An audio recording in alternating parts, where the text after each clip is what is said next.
එක කියන දෙයට ඇඟපත අමාරුවක් දැනෙනවා. ඒ වුණත් මචං මැරෙන්නේ නැහැ. එදා ඒ ගාපු ගැහිල්ල අදටත් දැන් මම අවුරුදු කීයක් වෙනවද? අදටත් මම මේක ගන්නවා. දලදාරියගේ මාස 6ක් මම වැඩ කරා. හරිද? මට සර්ටිෆිකට් තියෙනවා එතනින්. හරිද? මම හිතනවා රෝ මට මේ දීම නැවත් මට කොහොම මේ පුළුවන් කියලා.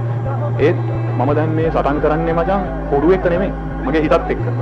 මගේ හිතට මම වහල් වෙලා මම මේක බොන්නේ. Petimat itu tabat sitale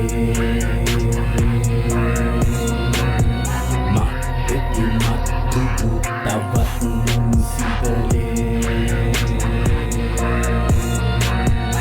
Samajaya balana inne waradinakam balana inne waradunu දැන් කවුද හදන්නේ මමද මටම කවුද රවන්නේ මොකද බලන්නේ මොකද රවන්නේ කාට රවන්නේ අපිනේ මැරෙන්නේ ඇති පැති කුඩු වැලලෙන හැටි කරේ නැති වෙන්නේ නැති පිළිකා වගේ පුණු රුත්තාපනේ අවුරුදු දෙක තුන ඇද බැස කුඩුම නේද මුම්ම ගහන්නේ පෙති මත් කුඩු තවත් සිතලේ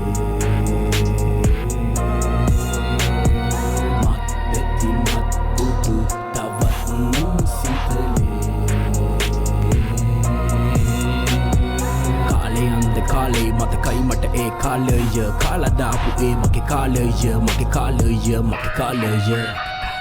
කුඩු ගාන එකෙක් ගෙදර හිටියෙත් මුළු ගෙදරම කනත්තා සමාජයෙන් දැක්ක අත්දැකීමක් ලියන්නම් පොතක් මම පෞකාර ජීවිත මත අධිවේගයේ කෙවෙන ගමනක් නම් ලෝකයා උණු නොවේ තමා කුණු කසලවේ අප විතර වෙලානේ දැන් අඩමානෙක මම නින්දක සීන දකිල් මම සුන්දර මට මාව මට දැනෙන පෙනෙන හැමදේම වෙලානේ දැන් අසුන්දර ලකින් ඉතින් යාළු වෙනස්ලා නෑ සීතලයි තුරස් කරා ඇති මට මේ දැනෙන දේවල් මේ හිතන දේවල් මම වෙනස් කරා